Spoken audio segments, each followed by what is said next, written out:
Assalamualaikum warahmatullahi wabarakatuh. Salam sejahtera bagi kita semua. Tabi pun. Ya pun. Kembali lagi bersama saya Rene Fendi dalam Skansa Podcast. Dan pada kesempatan hari ini kita kedatangan narasumber yang luar biasa. Beliau ini seorang alumni sekaligus aktivis politik di Kota Metro. Pasti penasaran kan, pengen tahu apa yang bakal kita bicarain? Langsung saja kita ke narasumber kita. Selamat datang, dengan Kak siapa, mungkin boleh kenalan dulu. Assalamualaikum, saya Waalaikumsalam Morinda, warahmatullahi saya alumni 96. Wow, tahun 96. 96. Wow, luar biasa. Kak Ana, Kak Ana alumni SMK Negeri 1 Metro tahun 1996. Dulu jurusan apa nih? Dulu namanya Semea Negeri ya. Semea Negeri. Dulu namanya Semea Negeri, saya jurusan akuntansi. Jurusan akuntansi. Wow, luar biasa. Berarti ngitung-ngitung lah ya. Ngitung-ngitung, Pembukuan. statistik, perpajakan, hukum dagang, perdata dan dagang. Nah, itu pasti teman-teman akuntansi udah berkali-kali menemukan hal itu. Ini seniornya nih dalam bidang itu. Oke, kan ini karena Morinda tahun 1996. Terus kemudian setelah lulus kemana nih? Ya, saya 93 masuk di Semea Negeri, jurusan akuntansi. Lalu setelah lulus, saya kuliah D3 akuntansi di Bandar Lampung, di ASM. Lalu saya di BCA, belum lulus waktu itu 98. Akhir-akhir dari demo-demo ya. Demo-demo. Akhir dari demo reformasi iya waktu itu saya bergabung di BCA dan kemudian melanjutkan S1, S2 di universitas yang sama. Wow, luar biasa. Jadi lulus SMK lanjut ke perguruan tinggi Iya. gitu. Terus kemudian, nah berarti kalau selama di SMK nih, kira-kira punya kisah apa nih? Boleh cerita mungkin? Ini kita bahas tentang SMK-nya dulu ya. Iya. Tau nggak, hidup saya itu paling indah itu di Semea. Jadi kalau orang bilang manusia itu persahabatan itu yang paling oke ya, yang terkenang-kenang itu ketika usia-usia kita di SMA atau Semea. Saya dulu aktif di Pramuka. Saya ingat banget Kak Gudepnya tuh baik banget. Beliau pembina Pramuka saya itu Pak Sunarto. Pak Sunarto. Pak Sunarto, guru di pemasaran ya. Guru pemasaran benar banget. Dan Ibu Rahmawati. Kita Rahmawati. panggilnya tuh Mami ya. Dan cerita di Pramuka tuh dari penerimaan tamu ambalan, kemudian saya menjadi salah satu yang didorong ke Dewan Kerja Cabang. Itu sangat mempengaruhi kehidupan saya 10 tahun ke depan bahkan hingga saat ini. Jadi kalau kita feedback, orang banyak bilang, kamu 10 tahun ke depan itu apa yang kamu lakuin hari ini, ya kan? Sekali gitu kan Rian ya. Itu saya rasain banget. Semea adalah kawah candra di muka. Bagi saya saat itu saya punya guru, ada namanya Ibu Umi, kemudian ada Pak Sudarso, yang kemudian ada Ibu Sri Rejeki ya, Ibu Erlina, yang waktu itu tuh sebenarnya anak-anak Semea itu boleh dibilang dalam tanda kutip warga kelas 2 dibandingkan anak-anak SMA yang non kejuruan gitu ya. Seragam kita tuh beda gitu, kualitasnya lebih jelek gitu. Tapi guru-guru kita itu memberikan motivasi sehingga kita enggak takut untuk bercita-cita tinggi. Ibu Erlina dalam kelas akuntansinya menyampaikan bahwa kalian enggak boleh ya takut dengan cita-cita. Kalian harus open mind gitu. Kalian harus keluar dari kata takut gitu, dan itu sangat mempengaruhi saya. Juga Ibu Sri Rejeki yang waktu itu guru matematika.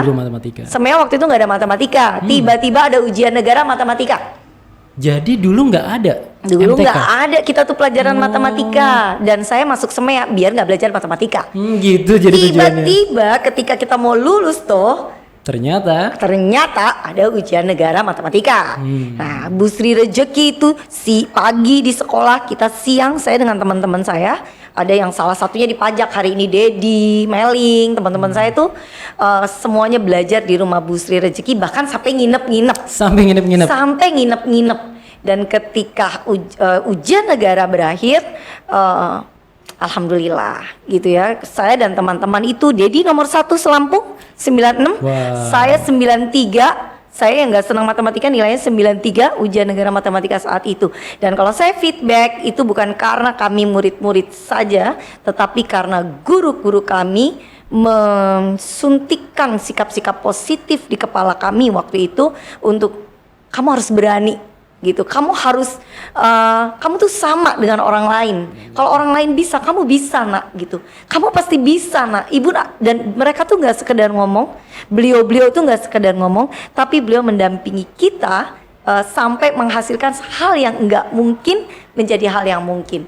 Saya yang waktu itu anak biasa-biasa banget bisa mewakili menjadi pelajar teladan, menjadi menang di dulu ada P4 namanya. P4. Iya, lomba cerdas cermat P4, lomba bahasa Inggris gitu. Dengan segala keterbatasan saya sebagai anak Semea waktu itu. Tapi hal yang tidak pernah saya lupakan, kultur di Semea ini adalah guru-gurunya itu memiliki motivasi yang tinggi dan meyakinkan kepada muridnya jangan pernah takut untuk bermimpi.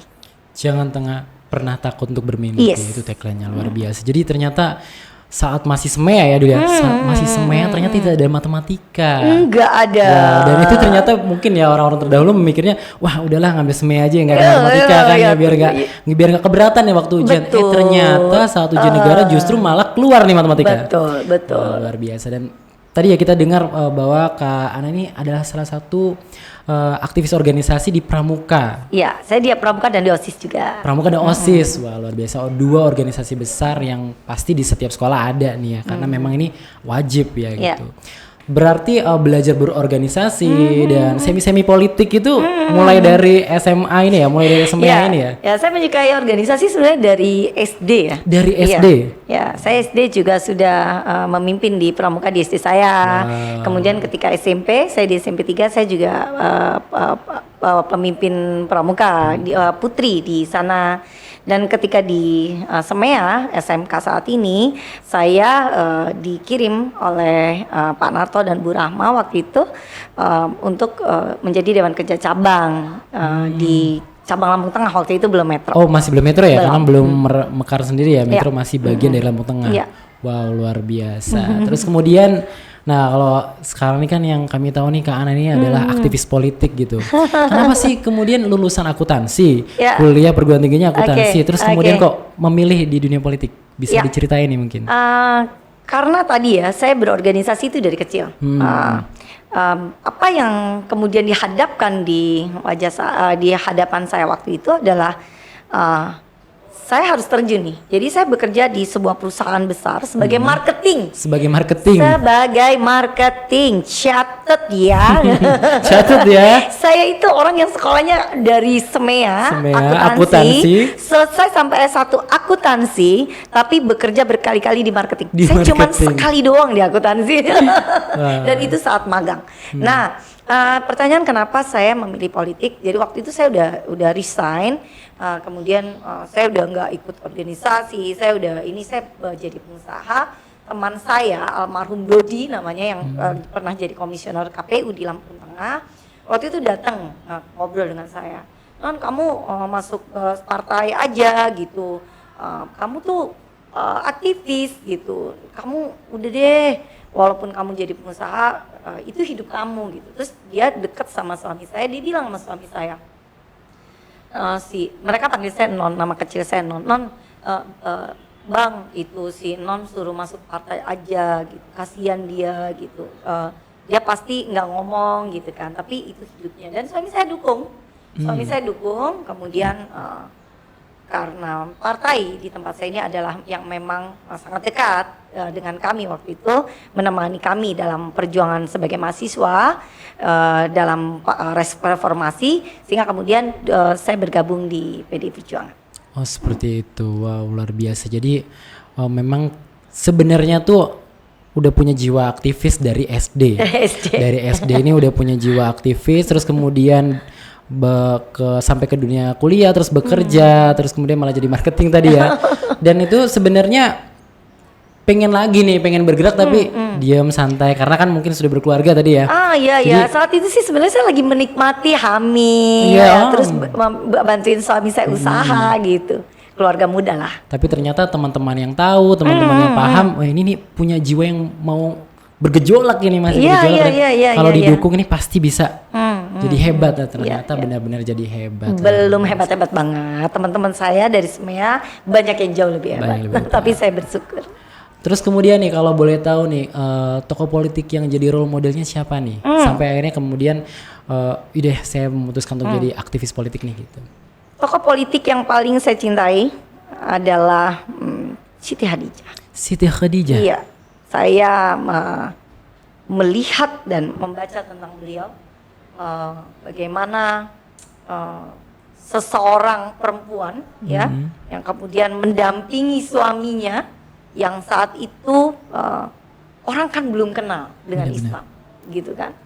Dan saya merasa dia sosok yang berani banget, gitu, dan berkorban ugal-ugalan, ya.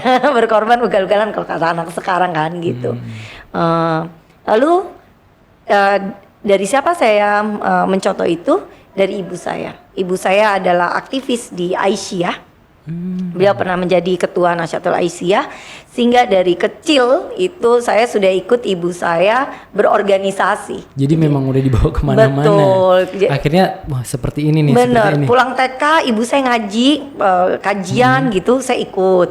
Rapat organisasi saya ikut gitu. Lama-lama ya itu menjadi dunia saya, bahwa perempuan itu punya takdirnya, tapi Allah itu tidak pula membatasi perempuan untuk tidak terlibat dalam kebijakan-kebijakan. Justru perempuan terlibat itu menjadi lebih baik, memberikan warna yang sesuai dengan kebutuhan perempuan. Iya, bener banget, luar biasa ya. Jadi memang kalau misalkan politik itu hanya dikuasai oleh para laki-laki, mungkin juga perempuan akan mungkin rasa tertindas ya, tertekan, karena kan mungkin ada sesuatu yang mungkin beliau tidak ungkapkan di situ. Betul. Dan laki-laki mungkin tidak tahu ya. Betul. Tapi dengan akhirnya perempuan memiliki peran juga di dunia politik itu akan membuat warna baru ya. Sehingganya Indonesia ini kita tahu memang banyak banget perempuannya, akhirnya bisa terdengar lah inspirasinya. Tanpa mereka bicara kita juga sudah mulai merasakan. 50% rakyat Metro tuh perempuan. 50% warga Metro perempuan.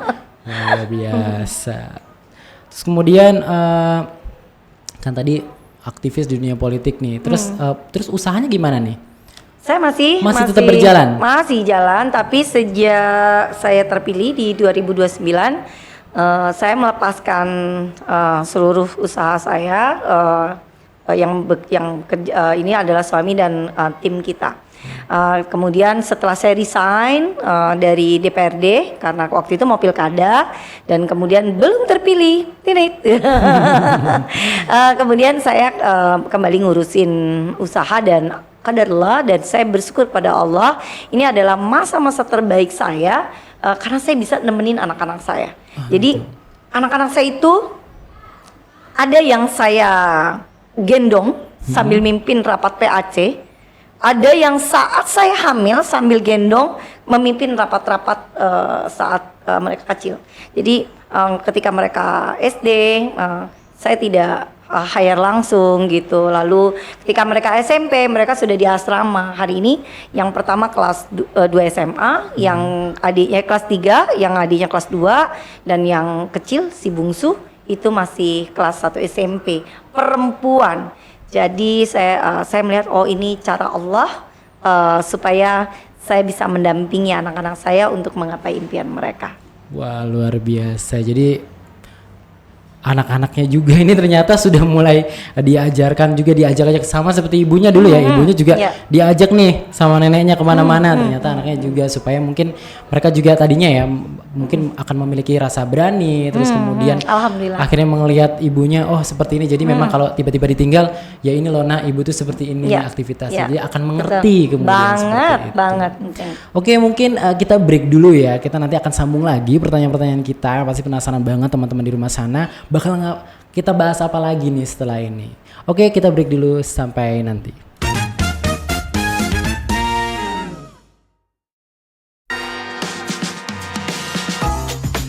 Lulus sekolah bingung mau lanjut kemana? Sudah cari-cari tapi belum ketemu juga.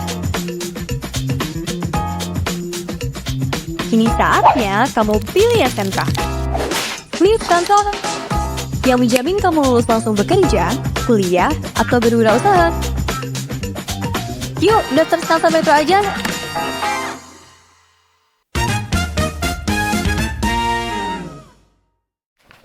Oke, kembali lagi bersama saya di Skansa Podcast dan kita lanjutkan lagi nih ya. Pasti penasaran dan kaget nih, kenapa kok mic yang di sebelah sana beda ke sini? Inilah salah satu podcast kami adalah podcast bisa sulap ya. Jadi Gimana caranya mindahin mic ini? seperti itu.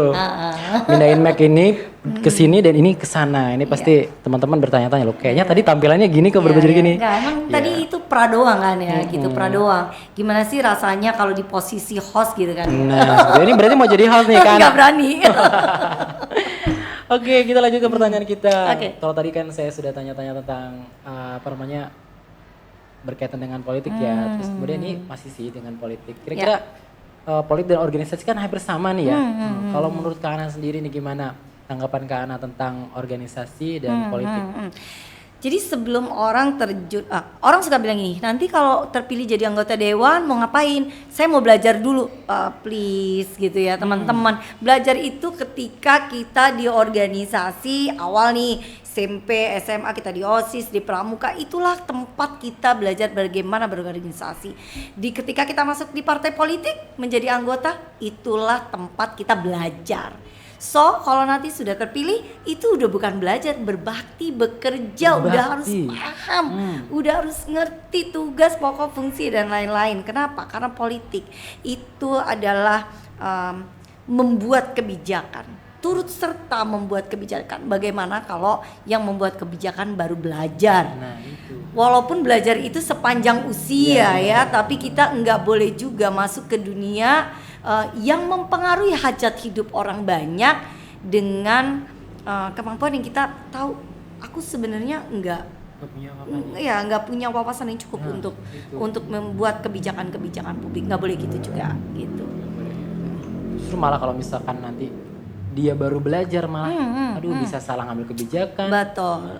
Betul dan itu mempengaruhi hajat hidup orang banyak. Jadi itu ya berarti memang organisasi itu ya tempat kita belajar. Yes, kawah candra di mukanya. Setelah kita setidaknya tahulah bagaimana berorganisasi, barulah kita nanti bisa nyemplung ke dunia politik. Ya. Ini bukan coba-coba ya, bukan coba-coba. Untuk rakyat nggak boleh coba-coba. Untuk rakyat nggak boleh coba-coba. Oke, boleh diceritain sedikit dan dikasih tahu mungkin pernah ikut organisasi apa aja nih?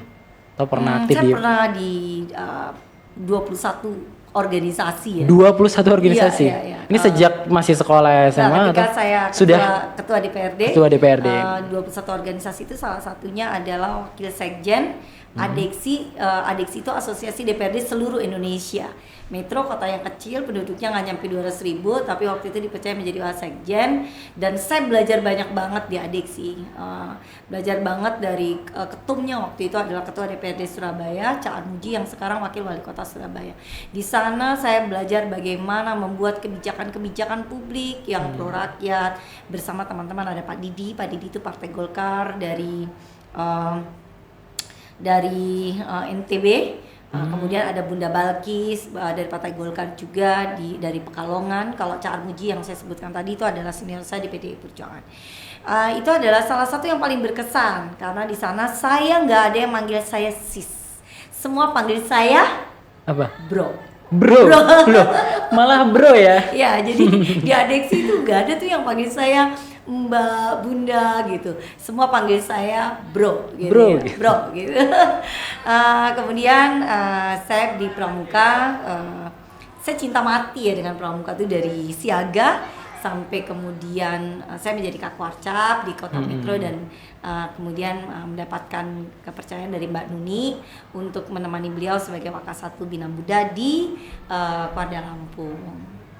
Wow, banyak ya, 21 organisasi pada saat menjabat sebagai Ketua DPRD Kota Metro. Wow, luar biasa. Oh, ini kalau sekarang ini sebagai apa nih? Saya sebagai ibu-ibu ya, yang menemani putra dan putri saya untuk menyusun masa depannya. Karena saya rasa saya akan menjadi ibu yang menyesal ketika saya tidak menemani mereka di usia-usia yang sangat krusial hari ini.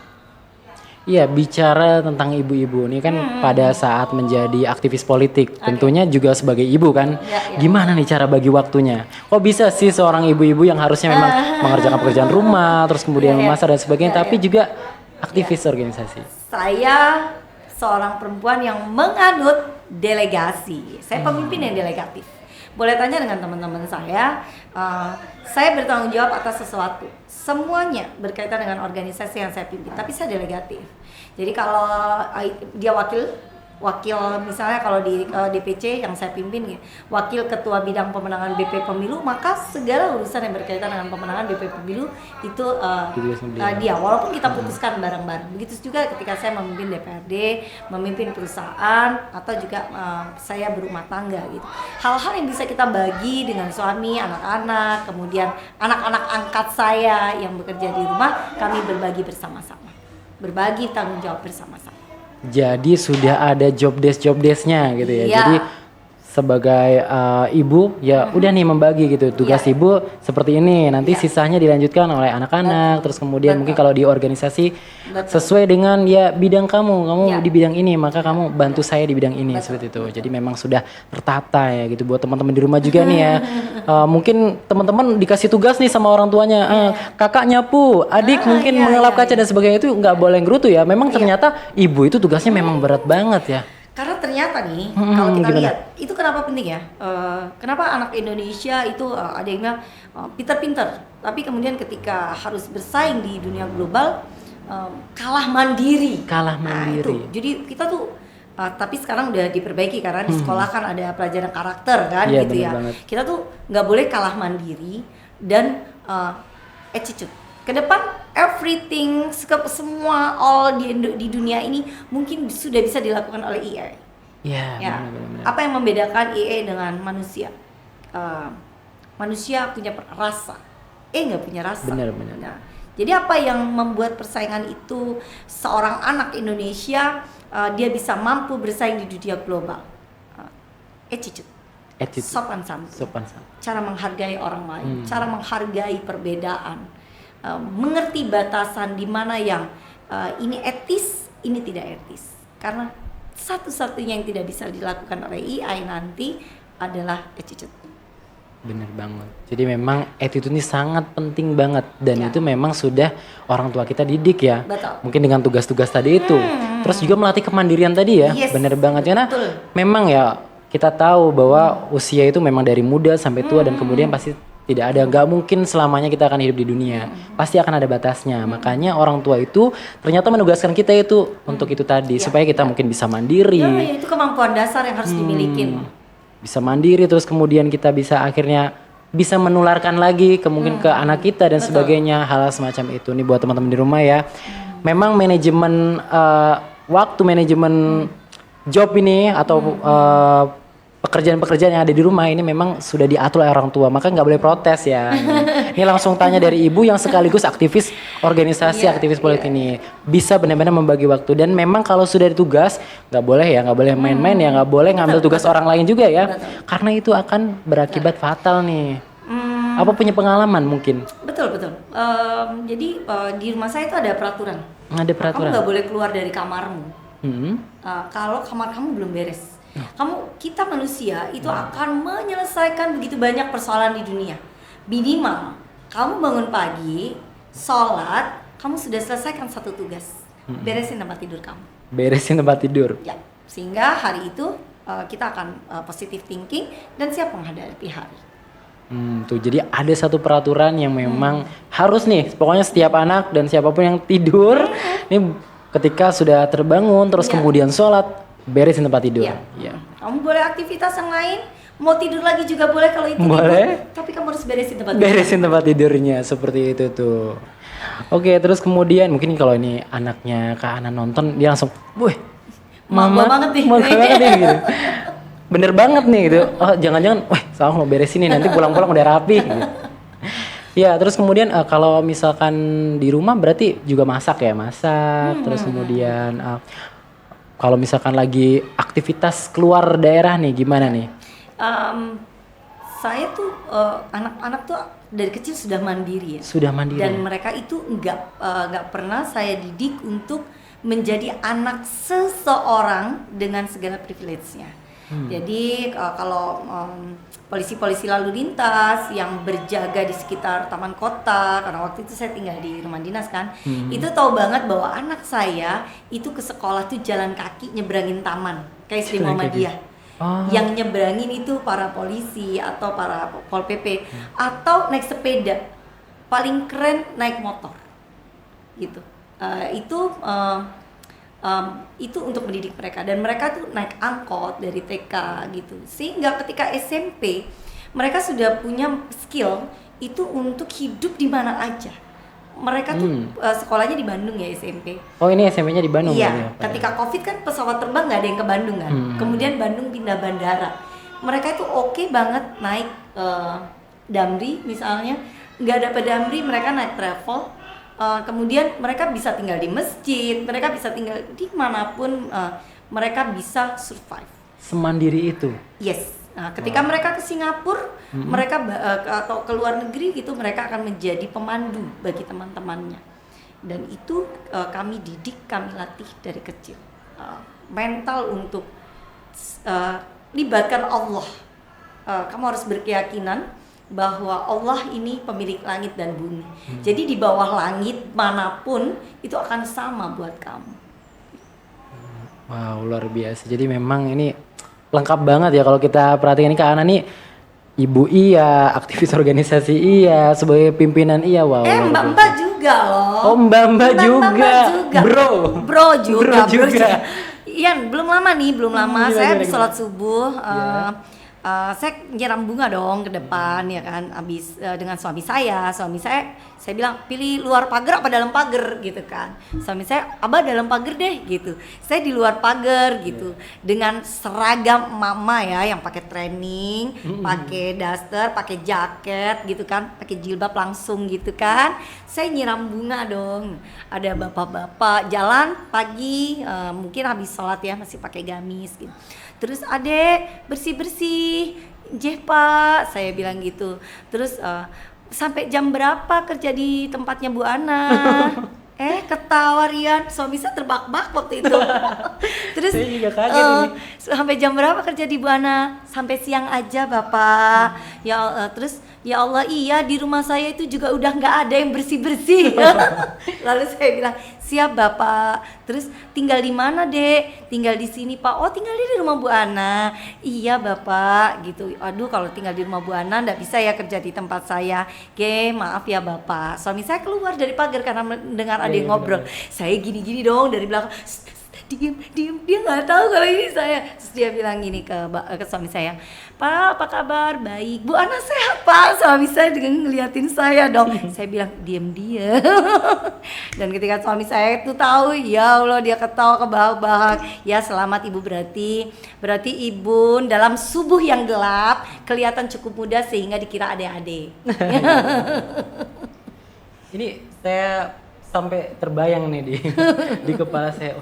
Berarti kalau misalkan lagi subuh terus kemudian masih setel ibu-ibu, justru malah dikirain bukan pemilik rumahnya ya. Yes, benar. Karena dalam pandangan warga Metro khususnya ini, Kak Ana nih sebagai sosok, wah ini wanita politik, tegas, rapi, dengan pakaian yang selalu rapi, terus kemudian selalu tegas gitu, dengan tampilan yang seperti ini nih gitu. Tapi kalau lagi pakai di rumah pakai pakaian biasa justru malah nggak kelihatan. Iya, dikira Bambang maksudnya. Kirain Bambang.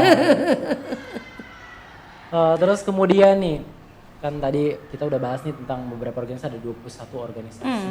Kemudian tentang pembagian waktu, menjadi ibu iya, menjadi aktivis organisasi juga iya. Terus kemudian apa sih sebenarnya yang pengen Kak Ana capai gitu dari semua ini gitu? Sebenarnya saya tuh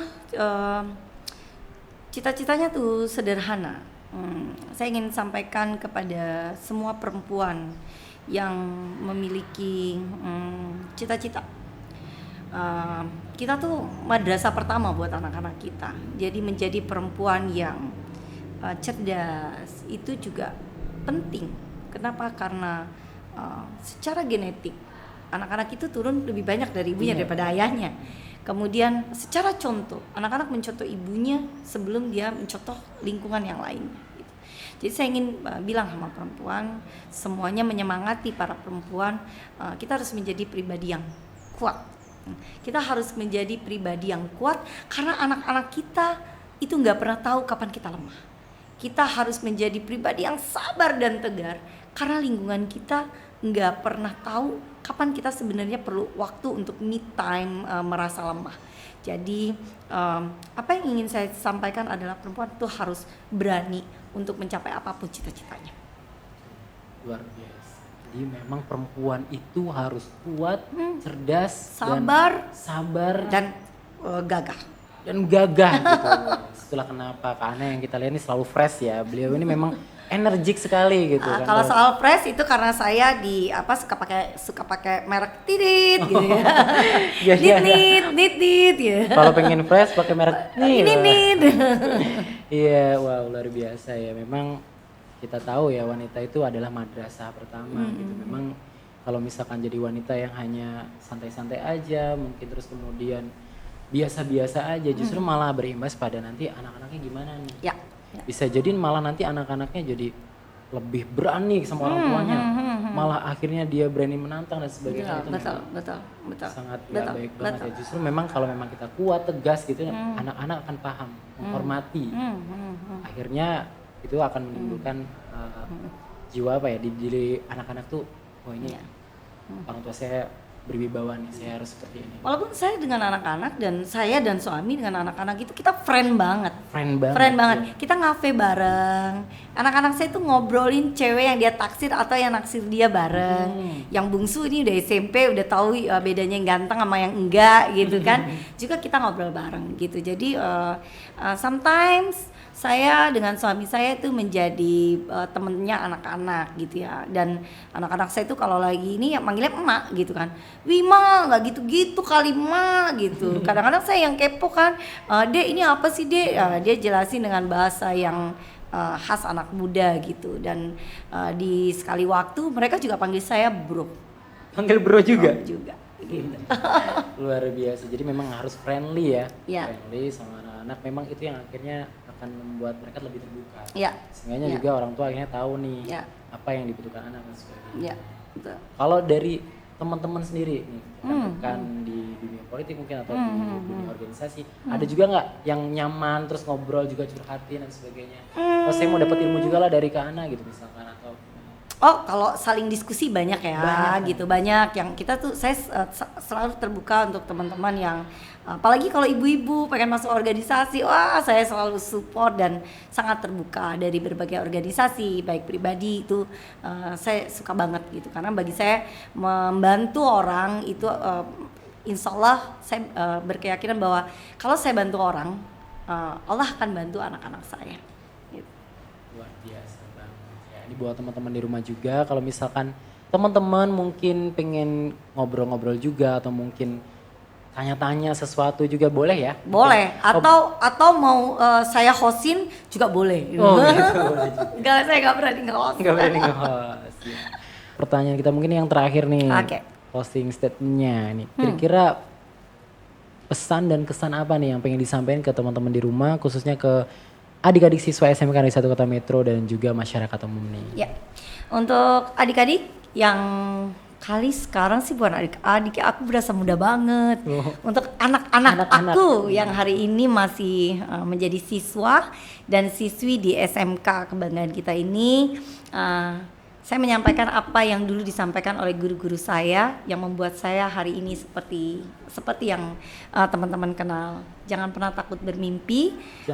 Jangan pernah takut bermimpi dan berjuanglah untuk impianmu, karena hal yang terjadi untuk kamu 10 tahun masa yang akan datang itu yang seperti apa yang kamu lakukan hari ini. Ditentukan hari ini. Itu ya, jadi itu tadi pesan dari kakak kita, dari ibu kita juga ya. Beliau ini ibu ya. Yaitu kita jangan pernah menyerah, terus kemudian pokoknya bersemangat untuk menggapai mimpi, karena apa yang kita lakukan hari ini itu imbasnya adalah di masa yang akan datang. Kamu kalau mau lihat 10 tahun ke depan kamu jadi apa? Hari ini. Maka hari ini harus bersungguh-sungguh, hari ini harus totalitas, apalagi untuk belajar. Oke, mungkin itu saja nih perjumpaan kita pada kesempatan hari ini. Buat teman-teman yang di rumah atau mungkin siapapun yang ingin bertanya bisa langsung aja tulis di kolom komentar. Mungkin akan kita bahas di video-video kita yang selanjutnya. Boleh, mungkin nanti waktu boleh banget ada pertanyaan saya undang lagi nih ya. Pokoknya untuk teman-teman SMK terbuka banget. Terbuka banget. Oke, terima kasih kesediaan waktunya. Sama-sama. Mohon maaf kalau misalkan Fasilitasnya hanya ini nih. Oh, gitu. ini udah keren banget. Sampai akhirnya tadi ada trik sulap sedikit berubah mic. Keren kan? Keren banget. Mungkin itu saja. Terima kasih dan sampai jumpa. Assalamualaikum warahmatullahi wabarakatuh. Waalaikumsalam. Terima kasih. Terima kasih Rian, sukses.